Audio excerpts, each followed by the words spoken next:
Bonjour à ceux qui sont là au début. Retour sur un format qu'on connaît, qu'on a beaucoup connu pendant le confinement et qu'on connaîtra peut-être dans les mois à venir si on se reconfine. Mais en tout cas, je suis très content de refaire un live. En plus, voilà, le fait d'en faire moins, ça donne encore plus de qualité à ce qu'on peut faire. Et je suis très content de finir ce mois de juillet avec Alan et Aziz, avec qui on a pu discuter et approfondir des connaissances sur les préférences motrices. Donc là, l'objet de ce live, c'est faire un petit résumé rapide de ceux qui n'auraient pas vu les vidéos, mais j'espère que vous avez vu les vidéos. En deux, répondre aux questions des personnes qui sont présentes. Et en trois, présenter quelques tests que vous utilisez, Alan et Aziz, pour trouver un petit peu le profil du joueur. OK? Super. Voilà pour tout le monde. Donc, je vous laisse juste représenter un petit peu ce dont on parle. Et après, on passera aux questions-réponses. De toute façon, je pense qu'on peut aller vite sur ça. Mais... Voilà, donc moi je me présente, je m'appelle Alan. Voilà, moi je suis enseignant dans le Morbihan, en Bretagne.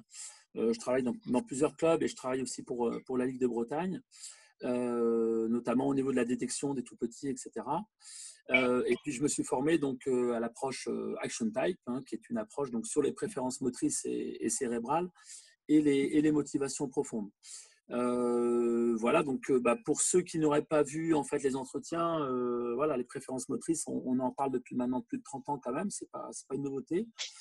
Et c'est une approche qui est au carrefour de la motricité, de la typologie de Jung, du psychiatre Jung, pour ceux qui connaissent, et les neurosciences, quoi, les nouvelles découvertes en neurosciences.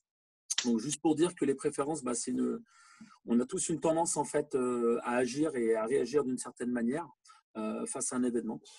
Voilà, donc les préférences motrices, c'est quelque chose qui est vraiment instinctif parce que c'est vraiment inscrit au plus profond de nous-mêmes. Et donc on n'en a pas toujours conscience et c'est pas quelque chose qui est planifié en tous les cas, la façon dont on va réagir. Voilà. Et on a une préférence pour décider sur quelque chose, pour prendre une information et puis pour porter un jugement aussi sur quelque chose. Voilà. Donc les préférences motrices conduisent à des différences importantes entre les individus, quoi. Donc voilà, pour faire une introduction assez brève. Ok, Voilà. très bien. Aziz, tu peux te présenter et rajouter quelques mots là-dessus? Oui, bonjour à tous, je m'appelle Aziz Arès, donc je suis enseignant dans l'Hérault. Donc je suis formé à l'approche Action Type également. Donc juste pour compléter ce que disait Alan sur l'approche Action Type, en fait, grâce à cette approche, en fait, on va mettre en évidence que tous les individus sont différents. Et rien que le fait de prendre en compte cette considération, ça va nous permettre d'avoir un œil différent sur la personne qu'on a en face. Parce que tout le monde, comme vient de le dire Alan, tout le monde ne réagit pas ou ne perçoit pas les informations de la même manière. Donc, à partir de ce postulat, ça change pas mal de choses en fait. Le fait de prendre en considération que l'autre est différent de moi. Voilà. Oui, c'est clair. Parce Voilà. que comme on a pu en parler, comme on a pu en parler sur les vidéos, c'est vraiment, on va essayer de rechercher qu'est-ce qui correspond le plus à l'élève et pas simplement vouloir appliquer ou transmettre quelque chose, tu vois, qui soit unique à tous, tu vois. Tout à fait. Le cours de Federer, il est magnifique, il est extraordinaire, mais c'est pas parce que c'est le cours de Federer qu'il faut absolument que tout le monde fasse le même, tu vois. Et peut-être que le petit sera capable de faire quelque chose d'extraordinaire, mais plus par rapport avec lui. Voilà. C'est tout à fait ça. On part de l'individu, on part de l'élève, qu'on place au centre du processus en fait. On part de l'élève qui est la base en fait. Et à partir de là, on va pouvoir justement travailler sur ses forces principalement. Ouais. Et bien faire comprendre aussi que c'est une pédagogie des points forts. On fait émerger en fait les points forts des gens et les talents naturels des gens, des personnes. Et comment ces gens-là ils peuvent s'adapter en fonction du contexte par rapport à leur talent naturel, quoi. Ouais. Voilà. Donc voilà, donc très bien. Merci pour l'intro. Donc on attaque. Je vois qu'il y a encore des gens qui rentrent. Donc oui. il y a Caroline Martin, ça c'est top. Et c'était une fille que j'ai pu suivre un colloque sur la biomécanique. Oh là là, c'était extraordinaire. Elle a beaucoup travaillé sur le service, je crois. Ouais, oui, beaucoup, ouais. Ouais. Ah, ça va être super intéressant. Si on peut échanger avec elle, ça va être top. Ouais. Donc voilà. Donc Je vais vous permettre, ou en tout cas vous laisser vous lever la main, ou en tout cas me faire un signe pour ceux qui ont la caméra allumée, et poser vos questions à Alan et Aziz pour qu'on puisse voilà, échanger tous ensemble sur ce sujet intéressant. Ils essaieront de répondre au mieux, en tout cas, et voilà, qu'on puisse se nourrir les uns des autres des questions de chacun. Voilà. Donc, qui veut attaquer, ou en tout cas, soit dans le chat, soit vous me faites un signe, soit vous me levez la main sur Zoom, vous pouvez le faire. Hein.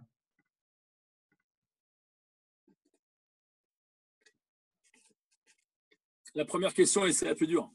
Ouais, après, ça va dans tous les sens. Après, ça Allez, parle. attends, Quentin. Vas-y, Quentin, lance-nous le bal. C'est le cas de le dire. La balle. Bonjour tout le monde. Merci d'être là pour partager par rapport aux préférences motrices. C'est super sympa de votre part. J'ai une question, deux questions et je pense que j'en aurai encore. Et Quentin, présente-toi pour que les gens sachent avec quelles armes tu arrives là. D'accord. Je suis préparateur physique orienté dans les neurosciences. Je travaille sur les systèmes sensoriels et le développement moteur du corps humain. Donc, ça part du bébé jusqu'au développement de l'être humain adulte. Moi, j'ai une question, c'est quand est-ce que les préférences motrices apparaissent réellement? Est-ce que c'est du domaine de l'inné ou de l'acquis? Et l'autre question, c'est est-ce que les préférences motrices peuvent changer?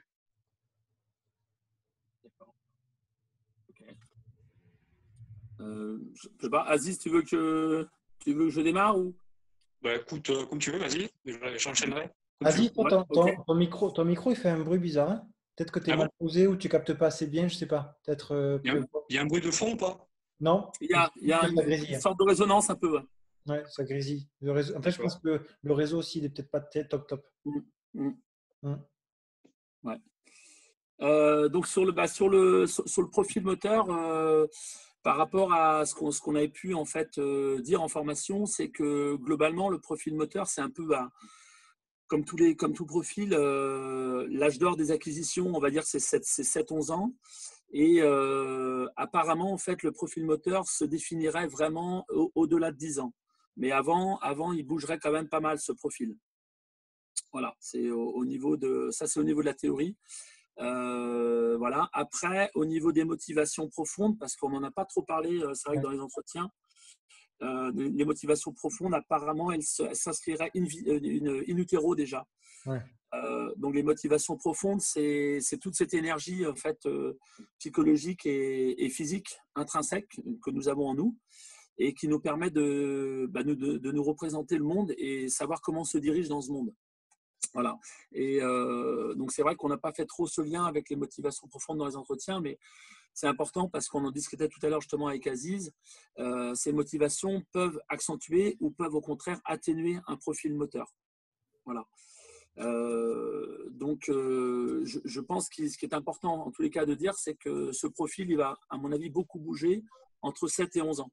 D'où l'intérêt, tu es préparateur physique, donc d'où l'intérêt de multiplier justement les situations motrices dans cet âge d'or des habiletés, quoi. Voilà. Ce serait ma réponse. Première question, c'était ça. Deuxième question, c'était quoi, Quentin? C'était est-ce qu'on peut changer de préférence? Naissance. Est-ce qu'on peut changer de préférence? Oui. Ouais, bah de toute façon, on a accès à tout. On a accès à tout dans les profils, hein, puisque c'est un système en fait sur 16 profils. Donc, on a accès à tous les profils. Nous, avec Aziz, lorsqu'on a fait les entretiens, on vous a parlé surtout essentiellement de 2 moteurs, un moteur principal et un moteur complémentaire. Mais en fonction du contexte, on peut avoir en fait accès à tous les profils. Voilà. Et notamment, une motricité qui est très importante, c'est la 4e motricité, donc notre 4e moteur, où on va atteindre, en fait, on va développer tout ce qui est créativité. Voilà. Alors, elle est plus ou moins accessible, en fait, en fonction des gens. Il y a des moteurs où, voilà, des profils où on va avoir accès à la créativité beaucoup plus facilement. On le voit bien parmi nos jeunes qu'on entraîne. Il y a des joueurs beaucoup plus créatifs, en fait, de manière instinctive. Et d'autres, il faut un petit peu essayer d'aller les chercher, proposer aussi des situations qui vont leur permettre de créer, quoi. Donc, ça veut dire qu'un joueur, la question de Quentin, je suppose que c'est ça, c'est un joueur va avoir tel ou tel profil, mais est-ce que d'ici, au bout d'1 an ou 2 ans, on peut, si on refait les tests, avoir un autre profil défini? C'est ça, Quentin? Ouais, c'est Ouais, bien ça. ouais. D'accord. Et est-ce qu'il peut pas changer de préférence en instant T? Par exemple, on sait que le système nerveux, il s'adapte très rapidement Bien et, sûr. entre un exercice et par exemple, on peut tester notre système nerveux par rapport aux exercices, s'il accepte ou pas l'exercice, si c'est trop dur pour lui ou non. Et en fonction de ça, est-ce que au final, les préférences motrices ne peuvent pas changer entre un exercice à l'autre? Bien sûr. Ah Bien ouais, sûr. D'ailleurs, on Vas-y, parle plus des 4 équipes dynamiques, en fait. Donc, on en avait parlé dans les vidéos précédentes, mais en fait, on a accès, comme l'a dit Alain, on a accès à nos 4 motricités. Et donc, on parle bien de dynamique. Rien n'est figé, en fait. On va juste avoir des points forts et on va dire un profil opposé, mais on va aussi avoir accès aux 2 autres motricités. Donc, c'est tout à fait, le corps s'adapte, le corps est intelligent, donc c'est pas figé. Mais on va quand même avoir notre préférence, notre repère, en fait, où on va pouvoir se situer, où on est fort, en fait. Ça, c'est clairement. Mais d'autres motricités vont prendre le relais dès lors qu'il va y avoir un souci. Donc, le corps va s'adapter, en fait. D'accord. Et d'un exercice à l'autre, on peut effectivement changer de profil. Hein.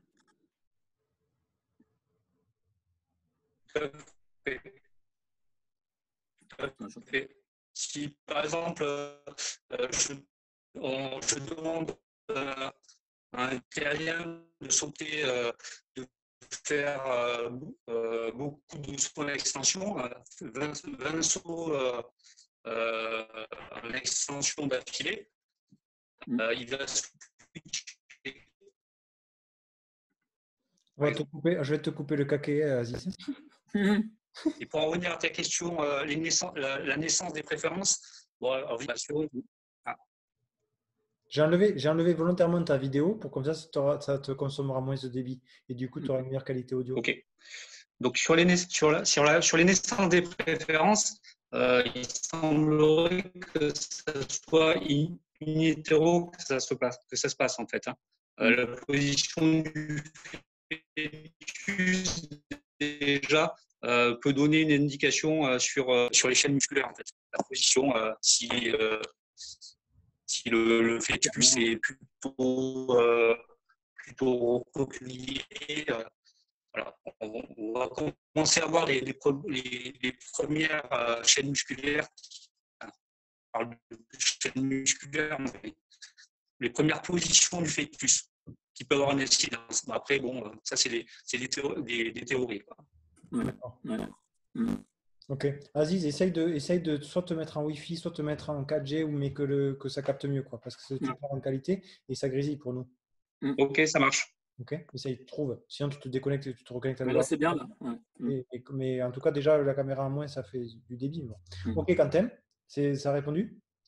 Ouais. J'en ai d'autres des questions. Donc, Ok. On va laisser parler. Oliver, pour faire le lien avec ton activité au quotidien, que ce soit pour le tennis ou pour l'enseignement des écoles, dans les écoles, qu'est-ce que tu aimerais poser aux questions?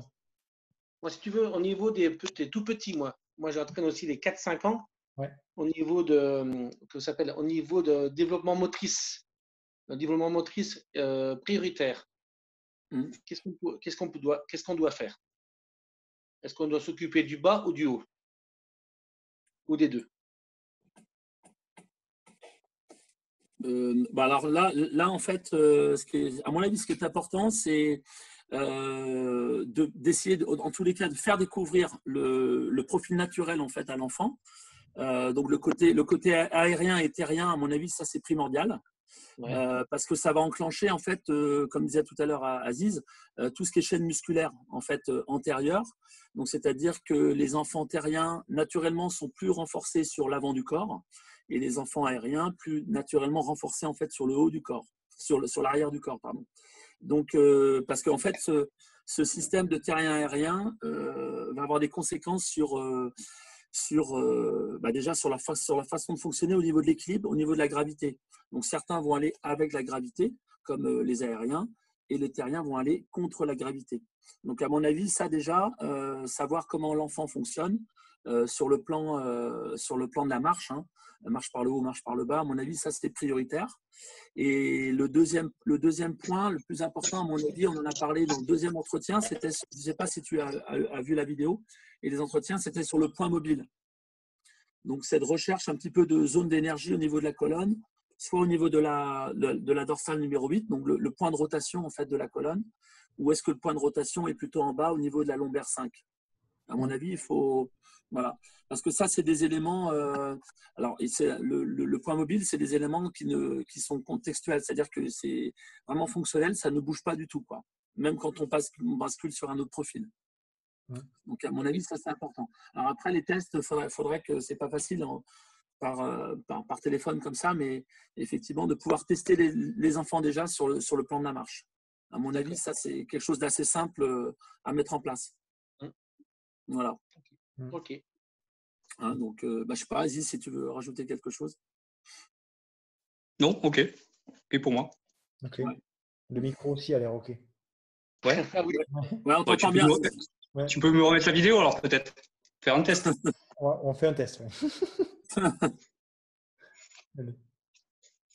Et ok. Alors, qui c'est qui veut enchaîner? Vas-y, Quentin. Je reviens du coup sur la question d'Oliver, pardon, oui. Excuse-moi.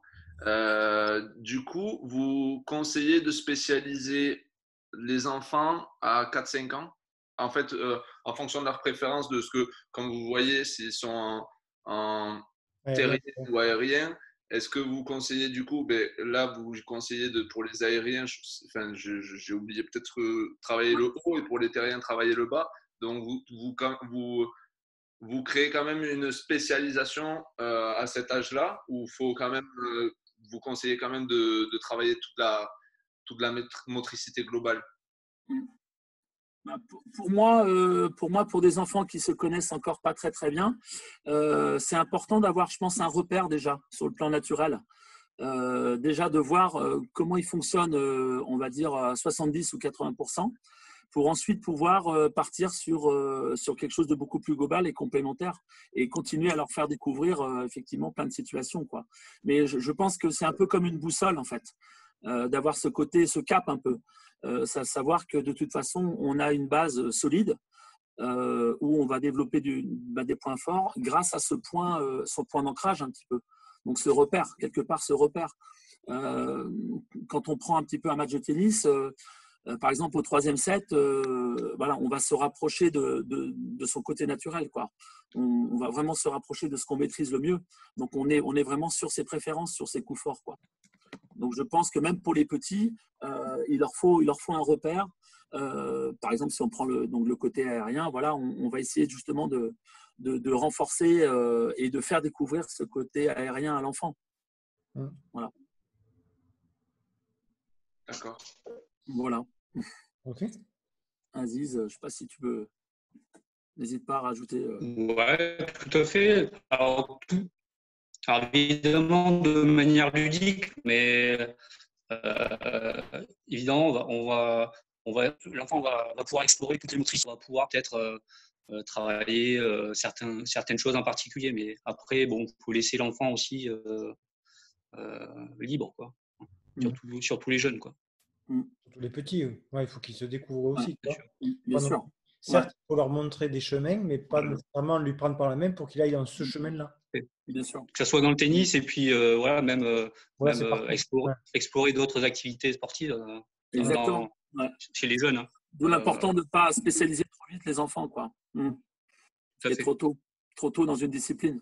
Mais bon, après, notre système français de détection fait qu'effectivement, avec ces histoires de temps de passage, en fait, il faut que les enfants soient à bloc dans l'activité tennis pour passer au bon moment avec le bon classement à tel âge, quoi.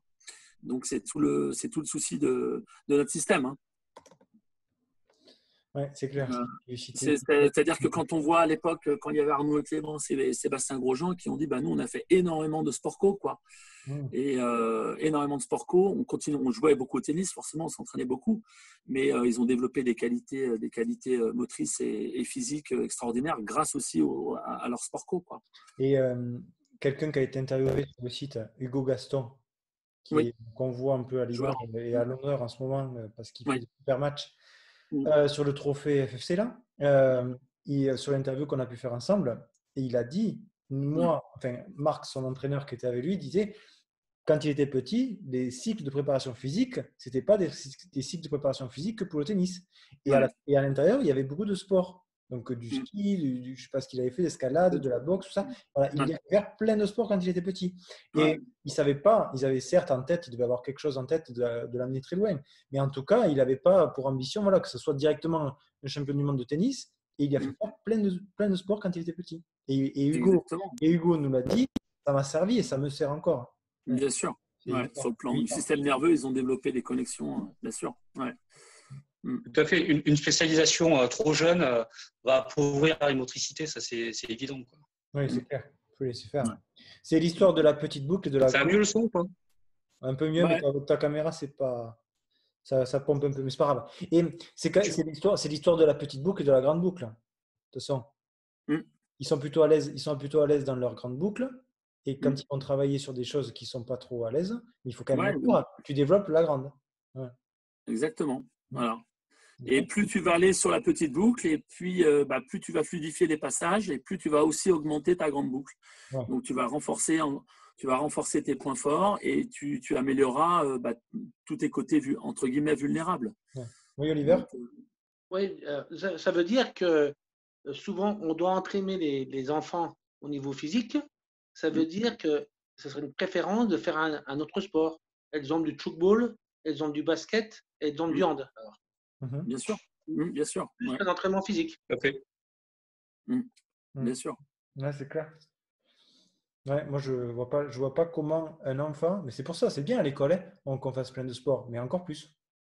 Après, c'est dommage parce que du coup, ça engendrerait le zapping.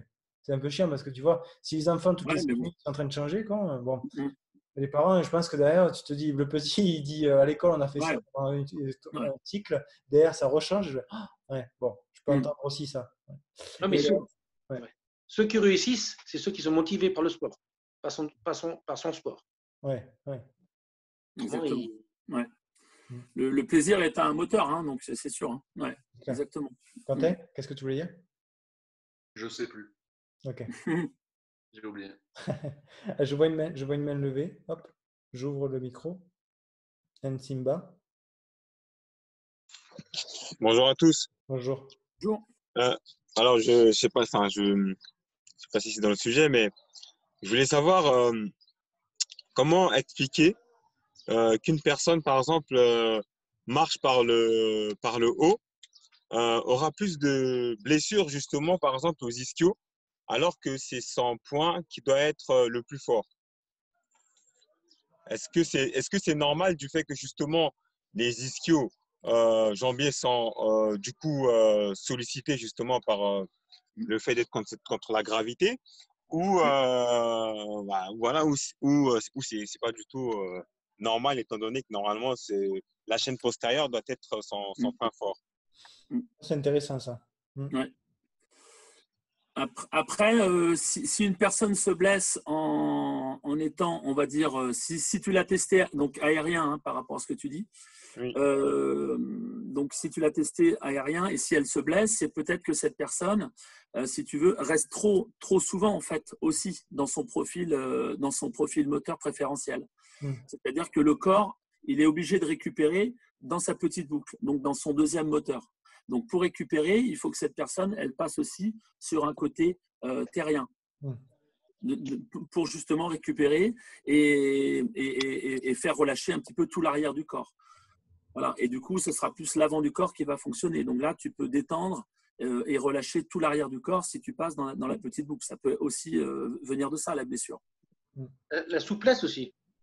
Et effectivement, la souplesse, voilà, donc tout le travail de mobilité, parce qu'on a beau être dans notre profil moteur préférentiel, si on ne fait pas non plus tout le travail de souplesse et de mobilité, on peut bien évidemment se blesser.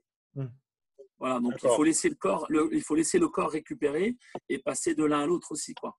Et aller justement, parce que la petite boucle, c'est pas une zone d'effort. Enfin, c'est une zone d'effort, mais c'est surtout une zone de ressources pour faire récupérer le corps. D'accord. Voilà. Et toujours dans ce côté prophylaxie, je voulais juste avoir une confirmation dans cet aspect, après avoir justement vérifié le profil. On est d'accord que le point, par exemple pour un terrien, il faudra plus du coup travailler sur des courtes répétitions en force que sur la chaîne postérieure, travailler sur des répétitions plus longues. Sur un effort musculaire? Oui, sur un travail de charge, par exemple dans la préparation physique ou voilà, dans la réathlétisation. Le côté préférentiel, on va travailler avec des charges plus hautes ou pas. Et plus haute, et le côté son travail postérieur, travailler avec des charges moins lourdes mais plus longues. Ouais, disons que l'aérien va plutôt le faire travailler de manière pluviométrique et le terrien plutôt de manière concentrique, essentiellement. Donc oui, le terrien plutôt en poussée. Donc là, ça peut être des squats, ça peut être avec des charges. Et puis l'aérien, pas forcément. Plutôt on cherche le rebond. On cherche plutôt de la vitesse et de la réactivité plus sur l'aérien que sur le terrien. D'accord. Aérien, réactivité, vitesse, ok. Ouais, plutôt. Ouais. Même au niveau des fibres, ça a été prouvé. Au niveau des fibres entre les terriens et les aériens, ne sont pas les mêmes fibres. Donc, on est plutôt sur des fibres rapides sur les aériens. Bah, c'est-à-dire, donc, du coup, terrien pluviométrique. Pardon. Pardon. J'ai pas entendu. Qu'est-ce que tu dis, Alan? Non, je disais pour l'aérien, effectivement, on voit beaucoup plus de sprinteurs aériens, en fait. Des coureurs de 100 mètres, on a plus d'aériens que de terriens, quoi. C'est juste pour compléter ce que disait Aziz. Ouais. Donc, l'aérien, ça va être le travail explosif. Travail explosif, en rebond, beaucoup de rebonds, avec genoux verrouillés, jambes tendues. Ok, d'accord. Ouais. Assez peu de flexion, plutôt plus de la raideur, justement, pour chercher ce rebond. Alors que chez le terrien, on va chercher la flexion et la poussée. Ouais. Et le mode concentrique. On va chercher de l'ancrage pour qu'il puisse pousser, quoi. Ouais. Tout à fait. Ok, merci. Super. Allez, on enchaîne avec Quentin. J'aurais une question. Le profil terrien et aérien, il se base en fonction de quoi? Est-ce qu'il se base en fonction de la posture ou non? Est-ce que vous faites est-ce que le profil terrien ou aérien est dépendant le test, il est dépendant de la posture du joueur? Parce que je suppose qu'un profil où le joueur a les épaules en avant de l'axe vertical, qui a du coup son centre de gravité vers l'avant, automatiquement il va être en tendance terrien, je suppose, que aérien, que celui qui a les épaules en arrière par rapport à la ligne de la hanche. T'as inversé là. Effectivement. T'as inversé. Ou sinon c'est moi qui me trompe. Si t'es penché un peu plus vers l'avant, t'es plus aérien. Oui. Oui, c'est ça. Oui, parce que c'est les épaules qui engagent. Les épaules s'engagent. D'accord. Ok, pardon. Donc, si tu es naturellement dans ta posture plus axée vers devant, donc tu es plus aérien. Donc, oui, je pense que le test Exactement. amènerait ça. Voilà, le poids du corps, en fait, pour un aérien est plus réparti en fait, au niveau du bas du corps sur l'avant des pieds. Et le terrien, il va être plus sur l'arrière des pieds. D'accord, ok. Voilà. Donc, est-ce que du coup, moi, j'ai fait formation de posturologie, j'ai fait des formations de posturologie, donc je suis posturologue. Est-ce qu'au final, cette préférence-là, si on recalibre au niveau postural la personne, donc du coup, qui a nous, on appelle ça un profil antérieur, scapulaire, scapulaire antérieur. Donc, si on recalibre et qu'on recrée l'alignement vertical, est-ce que le joueur garde sa préférence motrice, donc du coup, d'aérien, ou est-ce qu'il devient, ou est-ce qu'il perd cette préférence-là? Après, la question, c'est pourquoi tu le corriges parce qu'il y a une pathologie ou quel est le motif en fait de la correction? Correction posturale, notamment au niveau des contraintes musculaires, je suppose. Enfin, moi, je considère que les épaules en avant, ça veut dire que ton tonus musculaire au niveau antérieur, il est plus important qu'au niveau postérieur. Donc, je suppose que du coup, au niveau cérébral, il n'y a pas une égalité entre fléchisseur et extenseur. Donc, du coup, ton cerveau, il est plutôt… c'est une contrainte pour le cerveau. Peut-être qu'actuellement, il n'a pas de douleur, mais peut-être que plus tard, il aura des douleurs. Et qu'au final, il utilise trop d'énergie trop d'énergie au niveau de la chaîne de flexion. Et que si on rebalance, on recrée l'équilibre entre fléchisseur et extenseur, eh bien, il a plus accès à de l'énergie, donc du coup, plus accès à de l'énergie, plus accès à de la performance. Ouais, mais du coup, là, c'est comme si tu voulais changer le profil de la personne. Si elle est naturellement aérienne et que tu veux le faire reculer. Oui, mais… bascule dans son autre profil, quoi. Ouais. Mais si tu la fais récupérer dans son autre profil, éventuellement. Oui, mais après, si à un moment donné, ça repart vers devant, il faut le laisser faire. Hein. Bien sûr. Parce que le corps, il sait faire. Hein. Ouais, il va… D'accord. Donc, si derrière, il n'y a pas de blessure, tu vois, s'il n'y a pas de blessure ou quoi, c'est que c'est bon, tu vois. Si par il n'y a pas de pathologie. Ouais, bien sûr. D'accord. En fait, on peut voir, si tu veux, on peut voir autant de blessures avec quelqu'un qui va rester longtemps dans son profil, avec des charges d'entraînement très importantes, et autant de blessures parce que la personne est trop, justement, dans son autre profil aussi, quoi. D'accord. Après, j'ai parlé de blessure, mais je le détermine pas en termes de blessure parce que automatiquement le cerveau s'adapte, automatiquement il va dans ses préférences. Au final, le cerveau, il ne fonctionne que pour la survie. Donc, quand il va aller en profil, en préférence aérien, il va s'adapter, il va pouvoir. Et c'est parce que ton cerveau, il est capable de survivre dans cette position-là. Au final, c'est de la sécurité pour lui. Si tu le mets en position de terrien, lui, c'est de l'insécurité et lui, il préfère revenir dans sa sécurité. Mais est-ce qu'au final, moi, la question que je me pose, parce que je travaille sur les systèmes sensoriels, notamment visuels, proprioceptifs et vestibulaires, et dès que je donne une information sensorielle, je stimule un système sensoriel et donc, du coup, au niveau cérébral, il y a une activation, etc., supplémentaire. Automatiquement, j'ai une réponse directe. Et donc, du coup, en travaillant sur 1 mois, 2 mois, je vois déjà des améliorations posturales. Et donc, je me dis, si en stimulant juste au niveau sensoriel, il y a une amélioration posturale, ça veut peut-être dire que la préférence motrice qu'il avait de base, sa posture qui était en posture aérienne, peut-être qu'au final, ce n'était qu'une compensation et non pas une adaptation. C'est la question que je me pose. D'accord. Peut-être que quand tu l'as testé, la personne, effectivement, était aussi peut-être dans sa petite boucle quand tu as testé la personne. Ça peut être ça aussi. D'accord. Donc, d'où l'intérêt à ce que ce soit vraiment la personne qui valide le test, le testing moteur, en fait, que tu lui fais passer. Et parce que nous, en fait, on n'a pas la vérité. C'est toujours la personne qui valide au niveau de son corps. C'est elle qui ressent. On n'est pas à l'intérieur de son corps, donc on ne peut pas savoir ce qu'elle ressent. Et c'est à elle de nous dire, oui, là, je me sens bien, là, je me sens un peu bizarre. Bon, peut-être que la personne est peut-être sur un autre fonctionnement, quoi, mais qui est tout aussi, qui est tout aussi intrinsèque. Mais si c'est quelque chose qu'elle ne découvre pas souvent, elle va se sentir mal à l'aise, effectivement. Mais c'est toujours la personne, en tous les cas, qui valide. Cédric, je sais que tout à l'heure, tu as dit que tu avais pu mettre en place des choses qui ont été dites lors des interviews. Et comme Quentin, juste à présent, il parlait d'évolution et d'amélioration, est-ce que tu peux nous partager un petit peu ce que tu as pris, ce que tu as fait, ce que tu as voulu tester, qu'est-ce qui a fait que ça a marché? En tout cas, qu'est-ce qui a marché? Donc moi, j'ai surtout regardé, surtout au niveau des appuis, et bien faire la différence entre le terrien et l'aérien. Donc après, par rapport aux exercices que j'ai mis en place, j'ai laissé un petit peu, c'était sur des jeunes, donc j'ai laissé un petit peu et j'ai bien observé par rapport à leur déplacement.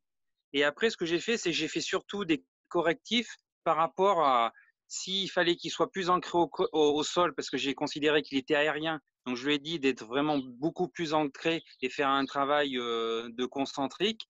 Et quand je voyais que c'était un jeune qui était plutôt en mode aérien, je lui ai demandé de toujours être en mouvement et de pouvoir avoir, toi, d'être en rebond tout le temps Super. par rapport à ce que je lui ai demandé. Et là, j'ai vu, j'ai même un parent qui est resté toute la semaine avec moi. Par rapport à son enfant, il a vu tout de suite en 3-4 séances, en le corrigeant par rapport aux appuis, ben, que le gamin, il a tout de suite, il était plus stable à la frappe, il était plus à l'aise, il forçait beaucoup moins. Donc c'était vraiment très intéressant. Une meilleure qualité de frappe, tu as dû observer aussi? Oui, meilleure qualité de frappe. Après, au niveau de la hauteur, il a pu se caler au niveau de la hauteur de frappe aussi, parce qu'il avait un petit peu de mal. Tu vois, il savait pas trop s'il fallait, par rapport, je pense que c'est par rapport à son œil directeur, tu sais, par rapport à ce que vous avez parlé, par rapport aux cases. Et Oui. toi, j'ai remarqué qu'il était beaucoup plus à l'aise sur des frappes en hauteur, tu vois. Donc en ayant un peu de rebond et Par de rapport au pouvoir. cadran, quoi. Ouais.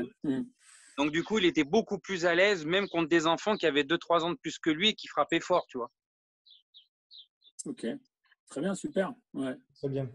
Tu les as testés un peu sur le fait de reculer par rapport au cours ou d'avancer dans le cours aussi? Oui, alors, Sur les balles. ça, là, ce que j'ai fait, c'est avec l'engagement au service, je leur ai fait travailler sur 2 choses pour voir s'ils étaient à l'aise. Tu frappes ton service et tu passes en mode défensif, donc tu as plutôt reculé. Et Ouais. après, une autre série où tu sers et tu es en mode offensif. Et là, du coup, tu D'accord. vois ce qu'ils préfèrent ou pas. Et j'ai trouvé aussi ça intéressant. Bien Donc, sûr. j'ai essayé de voir vraiment, toi, j'ai remarqué qu'ils sont profil plutôt terrien. Ils frappent, ils reculent un petit peu et puis ils sont bien ancrés pour pouvoir après rentrer dans la balle. Ils sont plus à l'aise qu'un profil aérien. Il va vouloir Ouais. taper et tout rentrer dans le terrain pour essayer de la prendre vraiment très rapidement et en fait être tonique. Ouais, c'est bien. Bah, c'est bien parce que tu as vraiment expérimenté Ouais. des choses intéressantes, quoi. Ouais. Ouais, Et ça donne du sens pour les enfants, quoi. D'avoir pu tester ça de suite. Hein. Ouais. Surtout, ça donne du sens. Et puis, en fait, j'ai remarqué qu'en 3-4 séances, ben, c'est pas le jour et la nuit, mais presque. L'enfant se sentait plus à l'aise. Je te dis, même son père qui était là et qui l'a vu en début de semaine et il a assisté à une séance 2-3 jours après, il m'a dit, putain, mais il avait fait des progrès énormes. Alors pourtant, c'était juste un petit correctif pour vraiment bien déterminer le profil de l'enfant. Tu as fait émerger ses talents, hein, c'est tout. Oui, j'ai mis en avant sur le profil où il était vraiment très à l'aise. Super. Non, c'est vraiment bien. Hein. C'est prometteur. Hein. Donc, oui, il moi, est possible j'étais que tu aies remis l'élève en fait dans son naturel en fait. Voilà. Bah ouais. Ouais. Ben, comme vous avez parlé par rapport aux petites vidéos, c'est vrai qu'on a tendance à essayer de dire, bon, on a certaines manières d'apprendre, mais en fait, moi, par rapport à ces vidéos-là, moi, ça m'a permis de réfléchir. Je dis oui, je commençais déjà à le faire, mais d'être vraiment pointilleux et de mettre en avant, en fait, vraiment le profil de la personne que tu as et tu mets ton enseignement à profit par rapport à son profil moteur. Bien sûr. Mais vraiment, hein, je pense que le métier d'enseignant, c'est tellement riche et qu'on a trop facile de se dire, OK, le coup droit, c'est comme ça, c'est comme ça, comme ça.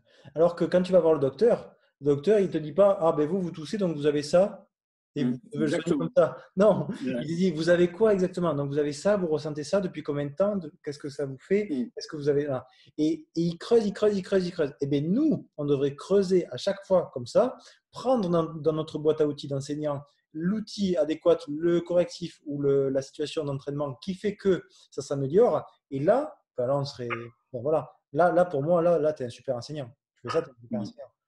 Et que de simplement se dire, OK, waouh, tu as un problème à ton coup droit, il n'arrive pas à passer. Bon, allez, tiens, je te donne ce geste-là, c'est celui-là. Tu vas faire ça et voilà. Ouais. C'est comme si tu avais un seul médicament dès que tu es malade. Tu as un médicament, tiens. Exactement. Allez, ouais. Ah, c'est très, très bien. C'est très, très bien. On est des chercheurs, hein. On est des chercheurs pour chaque enfant est différent. Donc, moi, j'ai des tout petits des baby tennis. J'ai des baby tennis Ouais. j'en ai 6. Tu cherches des jeux Ah ouais. qui puissent se développer. C'est Ouais. obligé. C'est pas les mêmes, en plus, c'est jamais les mêmes. Il y Ouais, a ouais. une qui Ah non, non. est folle, qui est Ouais. courte surtout, l'autre Ouais. il traite Ouais, calculateur, ouais. tu dois chercher des jeux. Ouais. Et certains vont réussir tout de suite le jeu que tu leur proposes, Oui, d'autres pas. Et sur un autre jeu, en fait, ça est l'inverse. Ceux qui oui, étaient peut-être exactement. qui ont eu du mal, bah, sur Oui. l'autre jeu, tu t'aperçois que finalement, bah, ils sont devant, ils arrivent plus vite, l'apprentissage est plus rapide que sur un autre jeu. Donc, ouais, Et bien sûr. même je vais même plus loin, c'est que j'essaie de, je les connais un petit peu, de trouver des jeux qui les valorisent. Ouais, ça. Parce que Ça, il faut pas qu'ils soient en échec. Sur certains, Mm. ils vont être un petit peu en échec. Sur d'autres, ils vont être en position de premier. Sur d'autres, en position de dernier. Et comme ça, ils font les deux. Ouais, c'est bien. C'est sûr. Mm.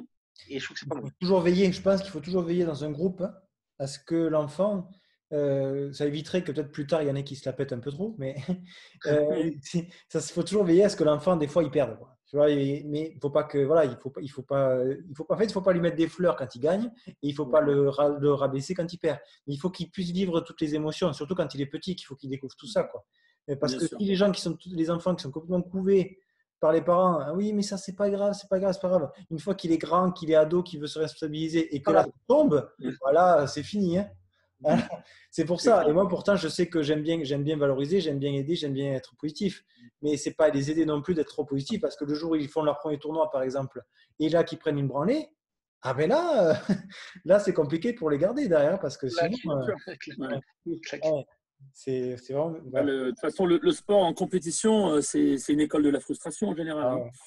Donc, quand tu as compris que le tennis c'était un sport de frustration, à un moment donné, ça se passe beaucoup mieux, mais tu le comprends plus tard, ça. C'est ça. Donc, et c'est tout jeune qu'il faut justement essayer de mettre en place des choses pour eux. Hop, alors, bon, super, hein. Super, c'est bien, ça, on continue l'échange. Merci Cédric pour le partage. J'avance. Bastien, je vois qu'il lève la main. Hop, je t'ouvre le micro. Vas-y, Bastien, bonjour. Bonjour à tous, merci beaucoup de parler de ce sujet-là, je trouve ça passionnant. J'avais juste une question, moi je ne me connais pas du tout là-dedans, dans tout ce qui est préférence motrice, mais je me demandais, au niveau de votre testing, vous faites du testing, c'est un testing, on va dire, plus musculaire, on va dire, c'est plus biomécanique dans les tests que vous faites sur vos athlètes pour mettre alors à ce moment-là profil aérien ou profil terrien, c'est sur des tests plutôt voilà, biomécaniques, musculaires? Oui. Alors, c'est pas du tout, effectivement, c'est des tests effectivement musculaires, articulaires, biomécaniques, où la personne est vraiment proactive. C'est-à-dire que c'est la personne qui est challengée, donc on bouscule entre guillemets un peu la personne et on voit comment la personne se coordonne et se gaine en fait. Et ça nous donne en fait des éléments et des repères sur son fonctionnement en fait intrinsèque à l'instant T, puisque après on peut la tester autrement et ça peut donner un autre résultat. Mais en tous les cas, oui, tout part de la personne. Et ce que j'ai dit tout à l'heure, c'est toujours la personne en fait, en tous les cas, qui va valider. Nous, on voit quelque chose, on sent quelque chose, mais en tous les cas, on ne dit pas que la personne fonctionne comme ça. C'est toujours à elle de valider ce qu'elle ressent. Okay. Voilà. En fait, si je peux rajouter, le corps, en fait, il fonctionne de manière binaire. C'est soit il se coordonne, soit il ne se coordonne pas. Il n'y a pas de juste milieu. Donc, dans les derniers tests qu'on fait avec Action Type, justement, c'est la personne elle-même qui est proactive, en fait. Ce n'est pas nous qui allons la challenger, c'est elle qui nous challenge, en fait, quelque part. Et c'est elle, et c'est à travers… donc, il y a plein de protocoles, il y a des tests, et c'est la personne qui est testée qui est proactive et qui va valider ou pas. Vous observez en fait un mouvement volontaire de cette personne, quoi. Tout à fait. Ça veut dire que votre application à vous, elle est sur la voie pyramidale, quoi. Ça veut dire que j'ai pas compris, pardon. Il n'a pas entendu. Ça veut dire que vous êtes sur la voie pyramidale au niveau du système nerveux. Ça veut dire que vous tout à fait, ouais. À ce moment-là, tout à fait. Alors que les motivations profondes, on est sur l'extra-pyramidal. C'est tout ce qui se passe avant l'action, en fait. Okay. C'est la préparation à l'action. Tout ce qui est motivation profonde. Profil, quoi. Ça, parce que tout ce qui est pyramidal, c'est une voie à 2 neurones. C'est l'acte volontaire, c'est le système nerveux. C'est je décide de faire cette action et alors la voie extra-pyramidale, elle Ouais, Elle joue un rôle fondamental dans la modulation du mouvement. Mais bien la sûr. voie extrapyramidale, elle est composée de plusieurs faisceaux. Et ces faisceaux-là sont liés directement au système sensoriel, au système nerveux. C'est-à-dire que vous ne Ouais. pensez pas que s'il y a une déficience, par exemple, au niveau proprioceptif, vestibulaire ou visuel, tactile, est-ce que vous ne pensez pas que vous êtes en train d'essayer d'avoir une application sur quelque chose qui est plutôt d'ordre volontaire, alors que vous ne regardez pas en fait la base de cette pyramide qui est le système sensoriel?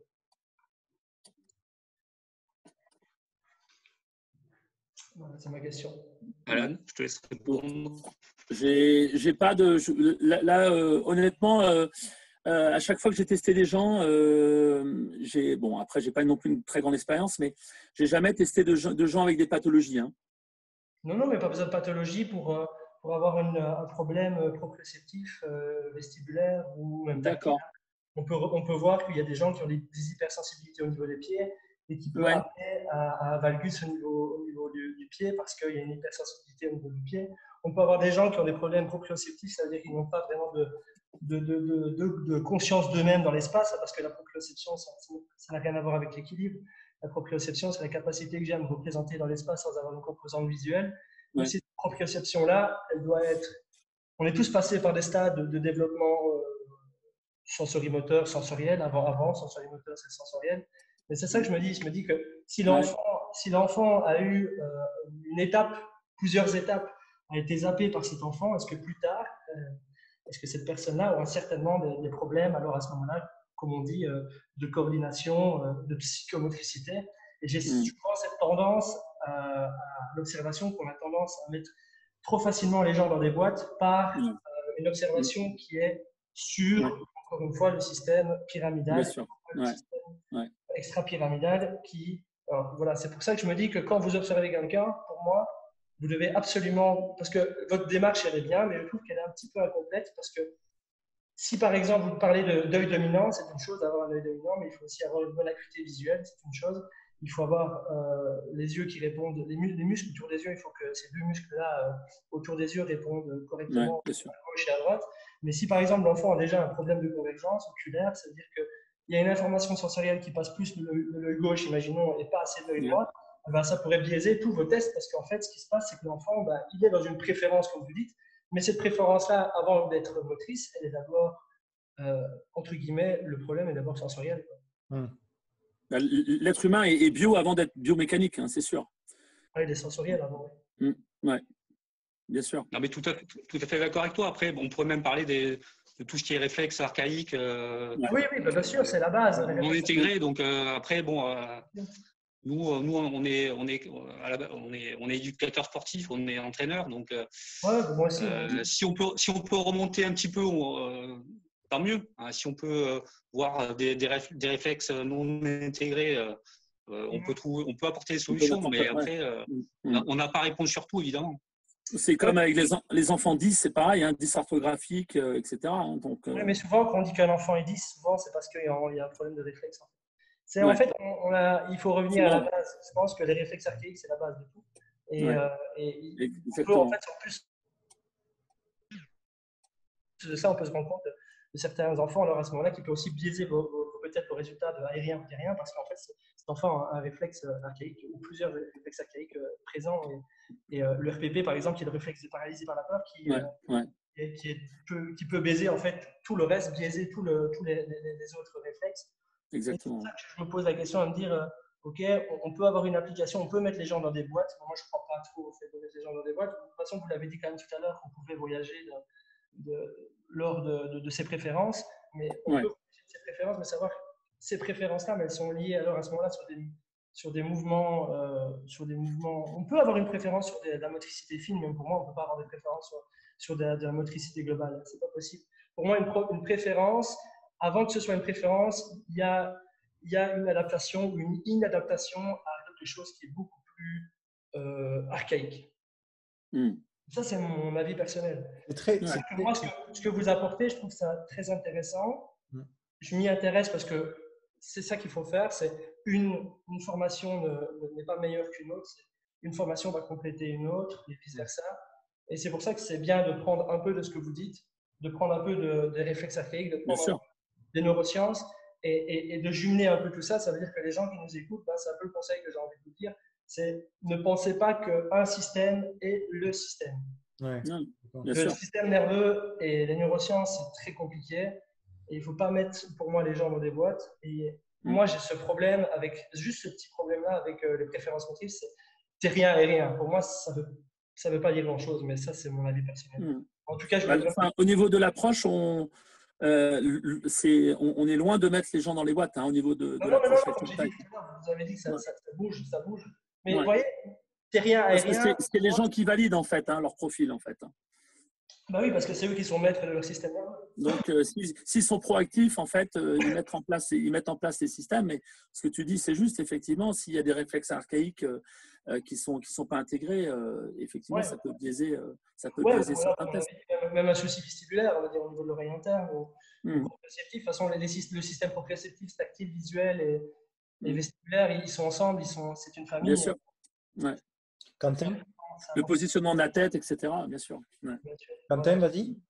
Moi, D'abord, merci Bastien. C'était très intéressant. Merci Bastien. Merci.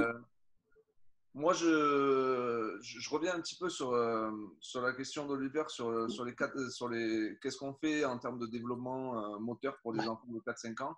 Et aujourd'hui, on sait très bien que l'être humain est de plus en plus sédentaire, qu'aujourd'hui, au niveau du développement de la société, au niveau du développement du bébé, il y a de plus en plus des outils qui vont dans le bien-être du bébé, alors que pas forcément c'est du bien-être dans le développement moteur. On sait très bien que le bébé, il est capable de finir debout tout seul sans avoir l'aide de ses parents, et malheureusement les parents n'ont pas de formation là-dessus, et donc du coup ils biaisent quand même énormément le développement du bébé. Et on se retrouve avec des enfants qu'on est… Moi, je travaille avec des réflexes archaïques et des systèmes sensoriels, et j'ai quelques sportifs. J'ai eu pas mal de sportifs, sur une soixantaine de sportifs sur une année. Et il n'y a aucun sportif entre 3 et 18 ans qui a ces réflexes qui sont intégrés. Et j'ai travaillé que sur les réflexes archaïques et sur les systèmes sensoriels, et j'ai eu des améliorations évidentes de la performance au niveau technique, mais au niveau de la motricité, etc. Et aujourd'hui, je travaille avec des enfants qui ont des troubles d'apprentissage pour tout ce qui est scolaire, et ils ont des réflexes non intégrés, mais en pagaille. Et donc, je me dis, est-ce que ces réflexes intégrés, au final, le système nerveux va s'adapter en fonction de ces réflexes-là? Et l'être humain va aller dans sa préférence. Encore une fois, le cerveau, pour la survie, il va aller dans ce qu'il connaît et ce qu'il préfère. Et Bastien, ce qu'il dit, c'est que par rapport au système sensoriel, on sait très bien que la sédentarité, c'est extrêmement présent. Les enfants, notre tête et notre cou, on a la capacité de pouvoir bouger notre tête, de regarder en haut, de regarder en bas, de regarder en diagonale, etc. Aujourd'hui, notre système vestibulaire, il est sous-optimal, il est sous-utilisé. Et donc, du coup, juste en reprogrammant le système vestibulaire, on a déjà des améliorations posturales. Et donc, du coup, nous, on observe déjà on ne connaît pas les préférences motrices. Moi, j'ai contacté certaines personnes qui avaient quelques notions et qui faisaient des tests et qui faisaient pré-test, post-test. Et directement, il y avait un changement de préférence motrice. Et donc, du coup, voilà pourquoi la question que j'avais, c'était quand est-ce que les préférences motrices, elles arrivent, vraiment pour voir si moi, le doute que j'ai, c'est est-ce que c'est de la compensation ou est-ce que c'est vraiment de l'inné? Voilà. D'accord.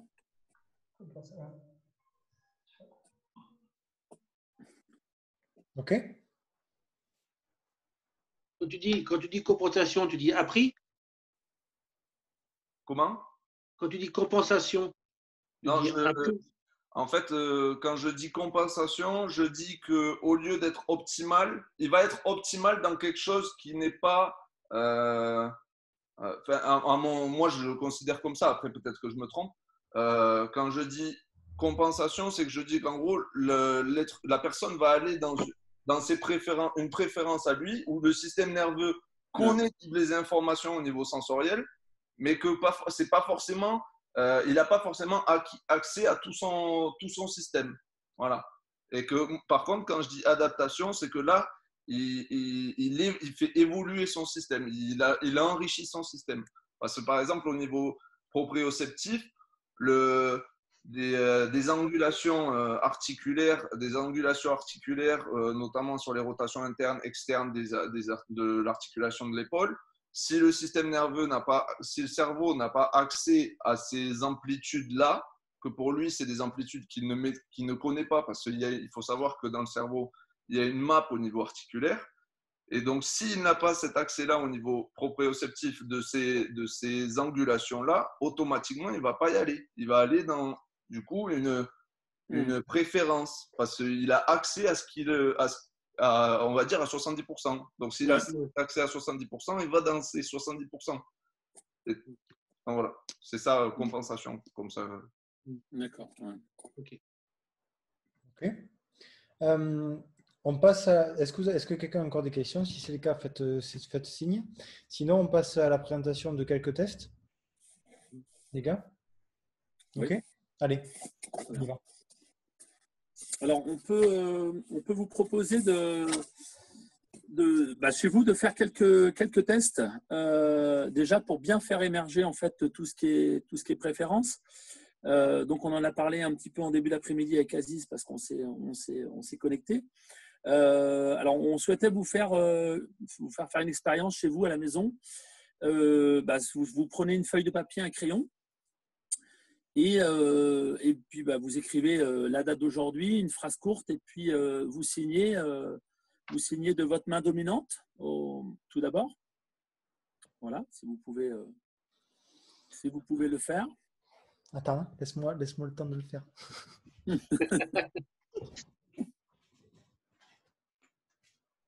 Voilà, une phrase courte, hein, et puis et vous écrivez la date et vous signez. Voilà, vous nous direz OK quand c'est fait. Excusez-moi, est-ce que vous pouvez répéter? Désolé. Vous répétez la question? Alors, voilà, donc vous écrivez la date d'aujourd'hui et puis une phrase courte et vous signez. La date en chiffre ou écrit? Hein? La date en chiffre ou écrit? Ah non, écrit, une vraie. Donc, pour la date, tu mets en chiffre. Hein, ouais. Ah ouais. Ah Ne oui. vous embêtez pas. Et une phrase courte et puis vous signez. Encore, fatigue-toi un peu. Je suis à fond là.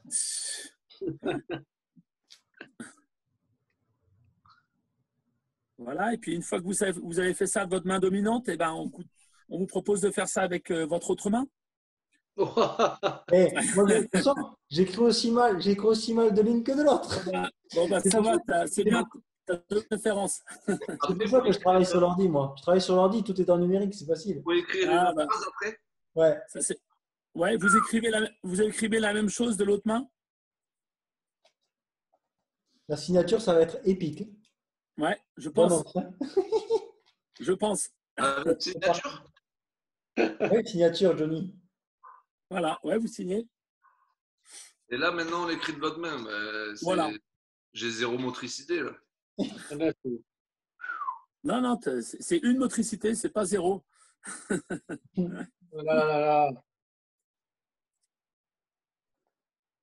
Illisible. Ah, c'est beau d'être gaucher. Ah, j'aurais bien aimé. Allez, c'est bon, je m'arrête, moi. Je vous fais découvrir rapidement. Ok. J'ai les doigts dessus. Ouais. Ah, Okay. Voilà, alors qu'est-ce que vous pouvez faire émerger en fait sur cette petite expérience? Est-ce que vous pouvez verbaliser sur ça?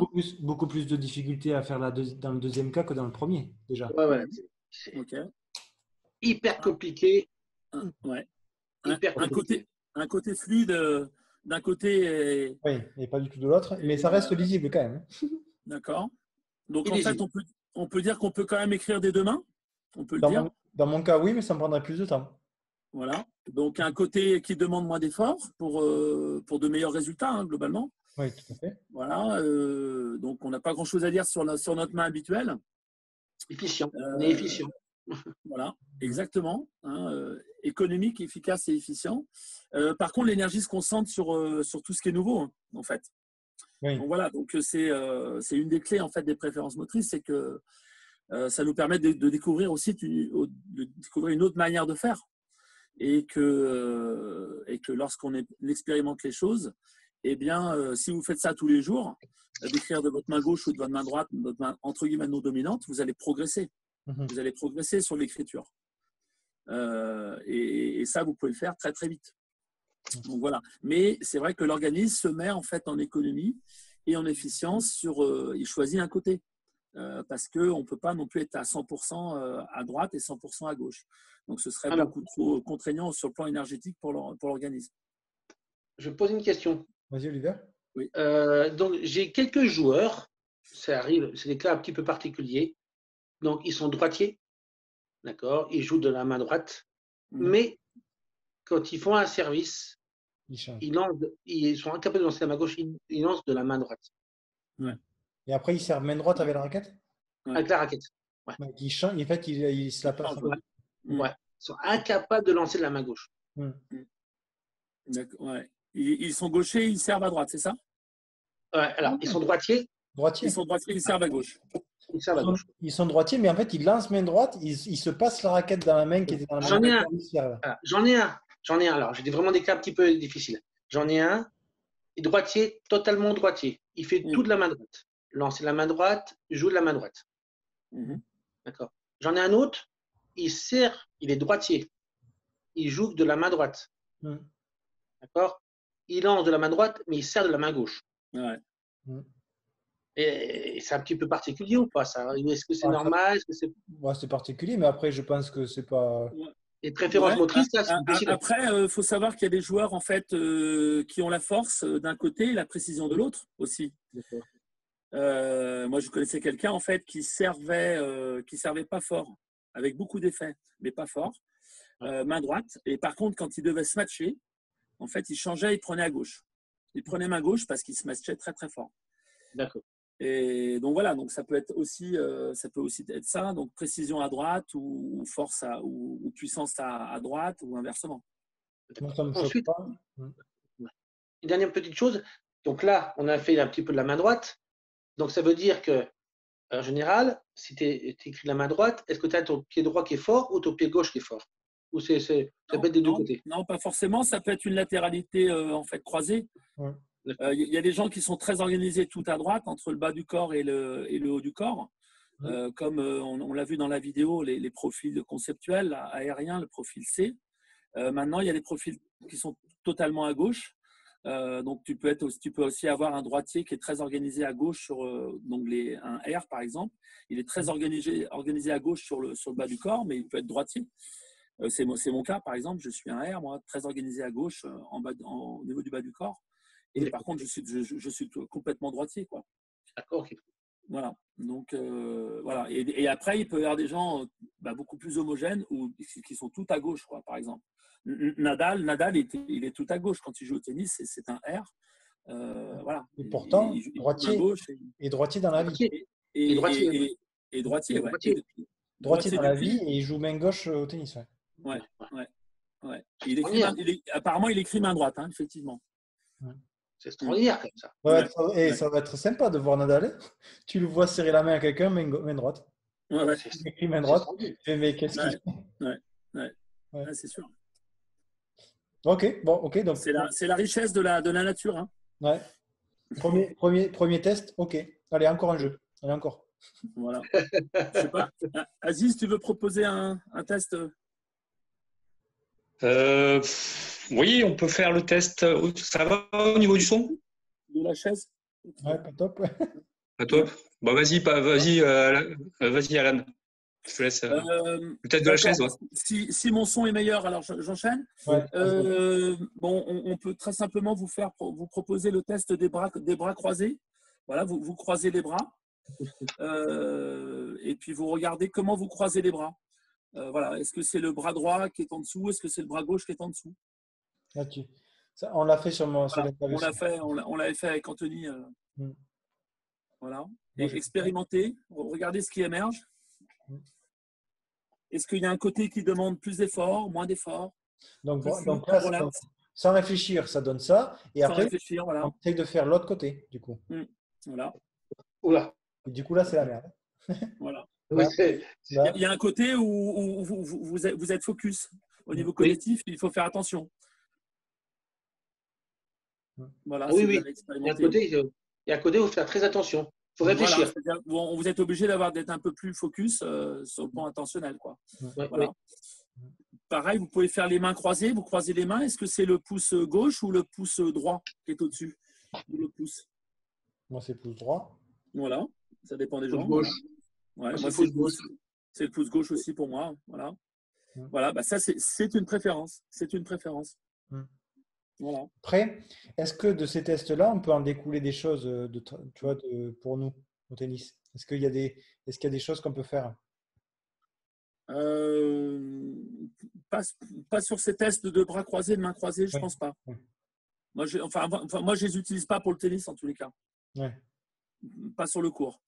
Par contre, un test que vous pouvez faire si vous êtes confortablement installé dans votre chaise ou dans un fauteuil, c'est essayer d'observer la manière dont vous vous relevez de votre chaise.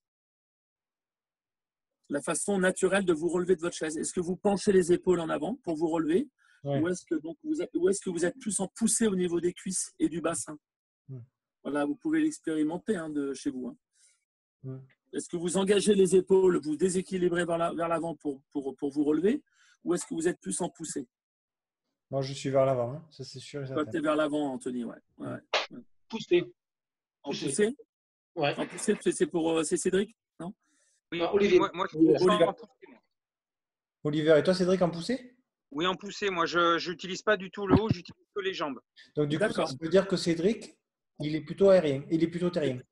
Un terrien, voilà. Et c'est Cédric, si tu te relèves, est-ce que donc tu es en poussée, mais voilà, est-ce que tu sens une verticalité au niveau de ton corps? Est-ce que tu te sens droit au niveau du buste? Ou est-ce Oui, que je tu me sens t'inclines? droit. Oui, je suis droit au niveau Ouais. du buste. D'accord. Donc voilà, dans le côté, tu valides en fait naturellement ton côté terrien. En tous les cas, ce soir quand tu écoutes le live. Voilà. Mais normalement, si tu es détendu, si tu es bien aujourd'hui, un dimanche soir à 18h, tu es terrien. On est tous terriens. Voilà. on est bien dans notre profil. Un mercredi à 14h, quand tu as les petits terrains rouges qui courent dans tous les sens, Ouais, bah là, tu peux être aérien là ou terrien, ça dépend. Exactement. Mais on a besoin de ça. On a besoin de ça pour justement être efficace en fonction du contexte. Ok. Et Voilà. je vois dans les commentaires, Bastien, si tu veux reprendre le micro, tu peux. Tu avais mis une latéralisation mixte, c'est un problème. Donc, ouais. Et après, tu as justifié. Oui, parce qu'en fait, je dis un peu ce que j'ai écrit.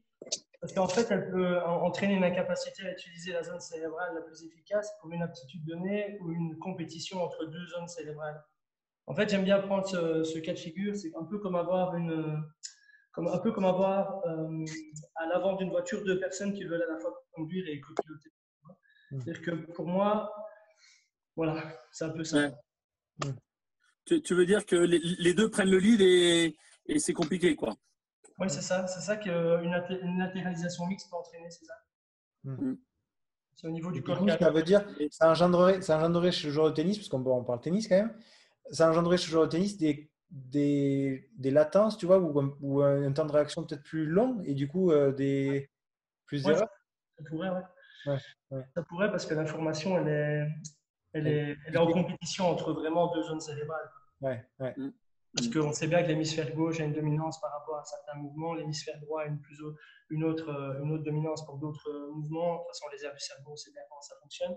Et en plus, il y a une interaction entre les deux avec le corps calleux, quoi, la connexion interhémisphérique. Et la connexion interhémisphérique, elle est relativement importante pour la latéralité, quoi. Ouais. Mais pourtant, à haut niveau, on voit beaucoup de latéralité croisée quand même, avec l'œil, avec la main. Oui, mais moi, par exemple, c'est mon cas. C'est mon cas. Maintenant, comme on dit toujours, le sportif, c'est le plus grand des tricheurs. On peut toujours prendre l'exemple de Usain Bolt qui avait une scoliose, qui avait des problèmes. On peut prendre en l'occurrence des grands athlètes, pourtant qui compensaient énormément et qui arrivaient à compétitionner. À performer. Ouais, c'est ça. Mais après, est-ce qu'on pose la question à se dire, est-ce que s'il n'avait pas eu, et ça c'est le gros débat, est-ce que s'il n'avait pas eu tous ces problèmes, entre guillemets, ces problèmes, on va dire, ces dominances mixtes, est-ce qu'il n'aurait pas pu être plus performant? Et ça, c'est un peu la grosse question. Ou moins. Ouais. Ou moins, ou plus, mais je pense toujours en l'occurrence que si, comme je disais tout à l'heure, si l'échange au niveau des zones cérébrales se passe correctement, logiquement, il n'y a pas de compétition des zones cérébrales et relativement, à mon avis, plus fluide, plus naturel, certainement. Moi, je sais que voilà, c'est un peu comme aussi un peu au niveau de la posturologie, on en parlait tout à l'heure, je sais bien que Martin en parlait tout à l'heure, là, du fait que, en fait, il faut savoir qu'il y a une grosse corrélation entre les douleurs et une bascule importante, une contrainte importante de la posture. À un moment donné, il y a vraiment une corrélation entre les deux, parce que dire qu'à un moment donné, c'est pas parce que le gars a les épaules vers l'avant que forcément c'est signe de douleur. Ça amène à un moment donné, il y a des signes qui amènent peut-être à.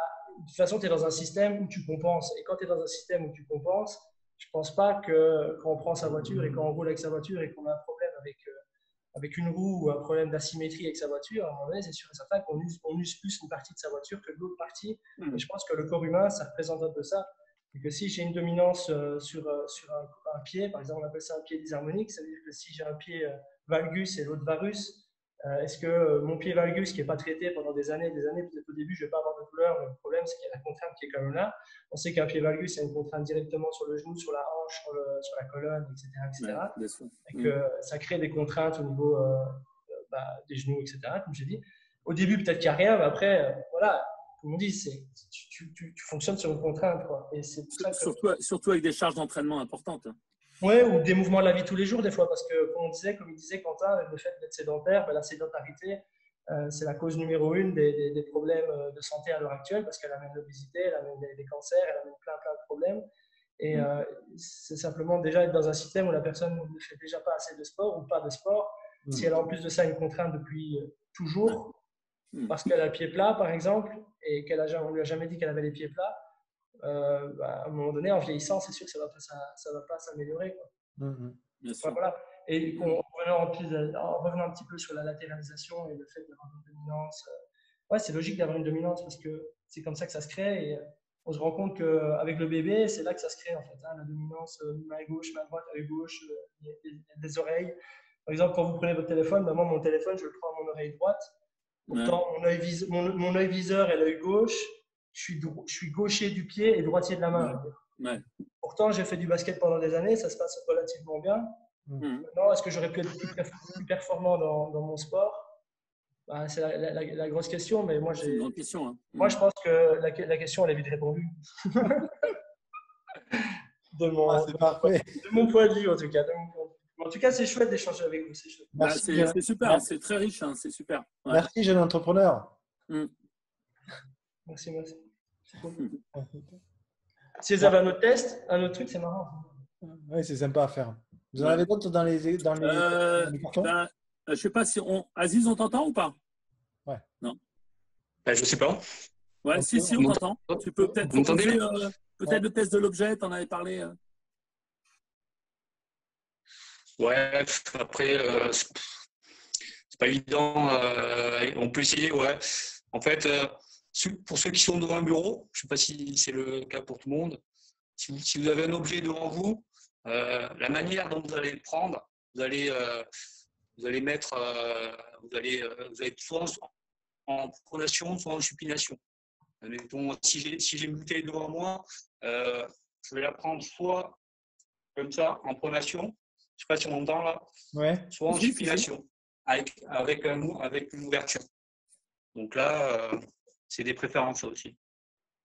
Après, c'est pas évident en visio de faire des tests, évidemment. Soit en pronation, soit en supination. Quand on est avec la personne. Soit tu prends en pronation ou en supination. Mais comment tu vas attraper une bouteille en supination? Ah, comme ça? Non, tu as une ouverture du pouce. Tu peux avoir une ouverture du pouce. Ah, tu vas la prendre à l'envers comme ça? Ah ouais. Non, mais tu peux juste avant d'avoir l'appréhension, si tu veux, peux avoir le pouce en fait qui s'ouvre un peu sur le haut, vers le haut. Ah oui. Légèrement. tout à fait. légèrement. Hein. Puis après, ça dépend de la distance, ça dépend du poids de ton objet aussi. Donc, Ouais. bon. Ouais, Voilà. je vois. Ouais, ok. Voilà, c'est pas forcément. Ok. Ouais. Voilà. Après, tous les tests. Après, nous, on a tout le protocole de test aussi après nous sur le terrain. Hein, donc, pour aller plus loin, bon. Voilà, mais... Ça peut être l'objet de notre live, tu vois. Mais bon, après, c'est sûr que c'est pas facile de le faire. Ben, ouais, il faut être en action avec quelqu'un, quoi. Ouais. Mm. Ou après, ça peut être. Ouais, on verra. Si un jour je voyage un petit peu en France, je viendrai faire une vidéo. Et ben voilà. Vous me ferez faire les tests. Ouais. Ok. Non. Ok. Non, mais je pense que ça peut être hyper intéressant. Ça peut être hyper Oui, intéressant pour tous. Ça, c'est bien clair. sûr. Clair et net. Mm. Bon, si personne n'a des questions ou des remarques, on peut conclure là-dessus. On approche de l'heure et demie, c'est parfait. Hein. Moi, je suis ravi du live, des échanges et de C'était top. lecture de chacun. Là. C'est super. Mm. Ça correspond parfaitement à l'esprit de mon espace ancien tennis. Et donc, je suis encore plus Mm. ravi de faire ça. Donc, Et puis, bah, s'il y en a qui veulent aller plus loin, ils peuvent contacter Aziz ou moi en fonction de la région où ils se trouvent. Hein. ouais. N'hésitez pas, si vous voulez contacter, de toute façon, ils sont facilement trouvables. Ou sinon, vous m'envoyez un message sur le site et moi, je vous répondrai avec plaisir en leur donnant les liens. OK? Voilà. Bon. De toute façon, quoi qu'il en soit, le replay sera disponible le mercredi soir à 20h. Je le partagerai. Donc, si vous voulez revoir peut-être des parties que vous avez loupées ou pas pu entendre ou le partager à d'autres collègues, vous aurez donc l'occasion mercredi à 20h. Voilà. Et donc, on attaque la semaine prochaine. Samedi prochain, on attaque à 20h avec la première vidéo sur la programmation neurolinguistique. Et tout le mois d'août est dédié à ça. Et on se retrouvera le dernier dimanche d'août. Je ne sais pas quand ça tombe, mais il me semble que ça tombe le 30. Ouais. Le 30 août, on se retrouvera pour faire un live pareil à 17h. Et là, on parlera programmation neurolinguistique. Voilà. Super. Ok. Super. Okay. Voilà. Donc, Super. je vous dis merci beaucoup. Merci. Bah, merci à toi, Anthony. Merci à tout le monde. Et belle soirée à tout le monde. Et on se voit lundi. Déjà demain pour les annonces de la semaine, il n'y a pas grand-chose à annoncer. Mais par contre, je vous invite à partager ce live-là, ainsi que les vidéos qu'on a pu faire mercredi. Voilà. Super. Allez, à bientôt. Merci beaucoup. Bon été à tous. Ciao. Ouais. Ciao. Merci, à bientôt. Ciao. Bientôt, ciao.